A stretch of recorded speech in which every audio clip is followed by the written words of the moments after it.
Atakan is gone, level 20 cap, 7th item slot. Big changes coming in season 2026. But first, let's start with some speculative data mines. Replay stats are showing 16 champions getting new skins. This data is normally used for mission tracking, so I don't think any of these champions will be getting exalted, mythic, or prestige skins.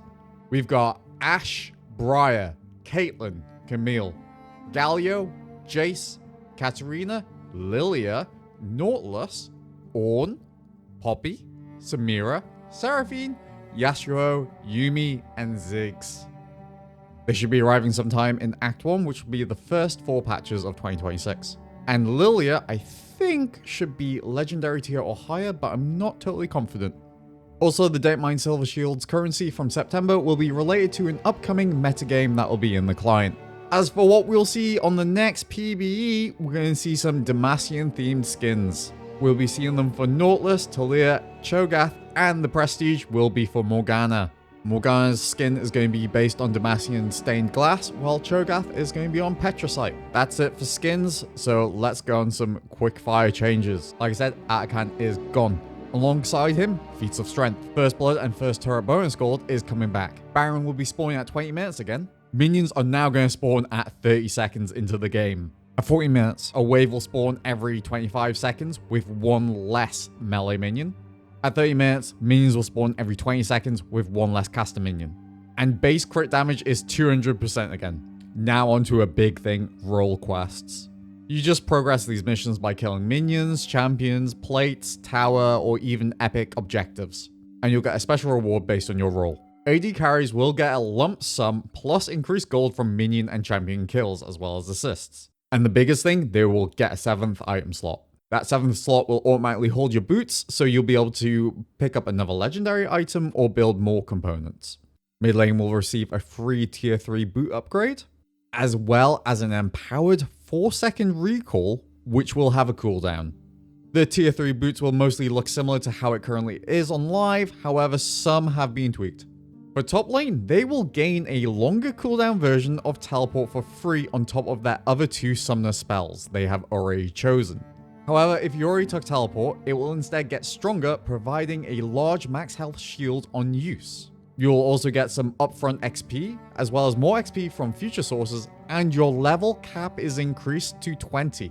As for support, you will be getting a new slot exclusively for control wards, as well as a discount on control wards.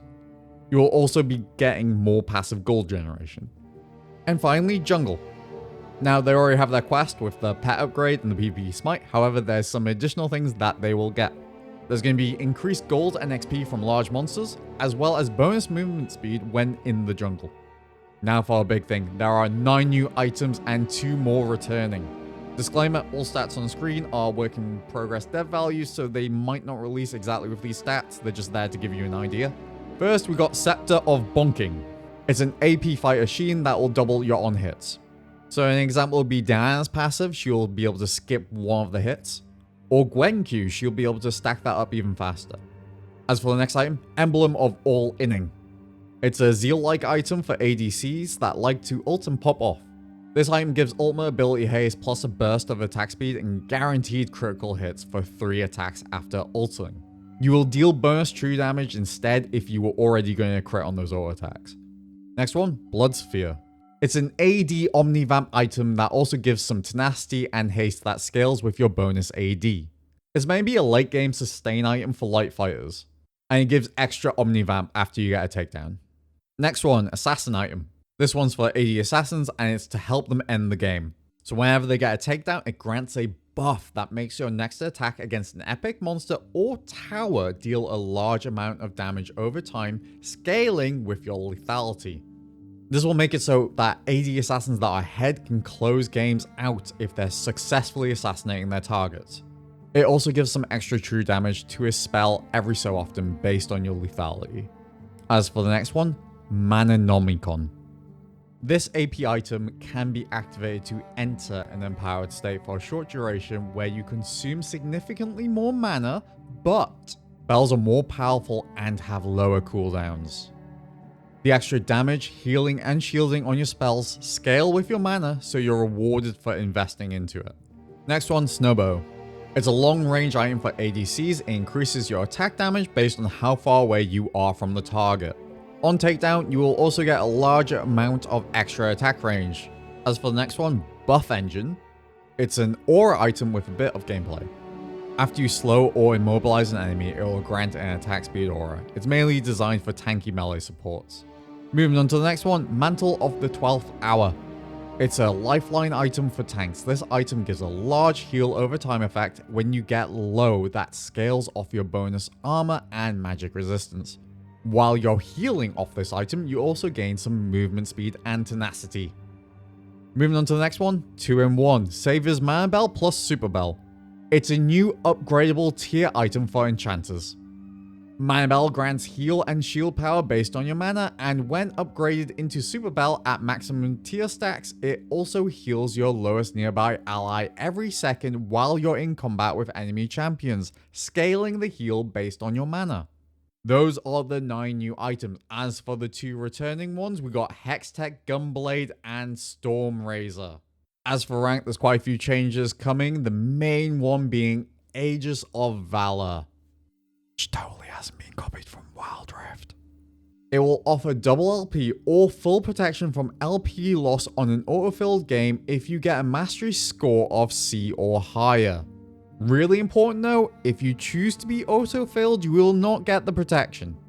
Riot's also adjusting some things to try reduce dodging, improving queue times, and rank skill distribution, and I highly recommend, if you're really interested in that, to read the Riot dev blog.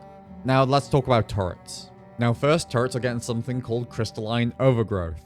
Basically, over time, crystals are going to grow over the turrets, and when they are attacked, it's going to do large damage to the turret.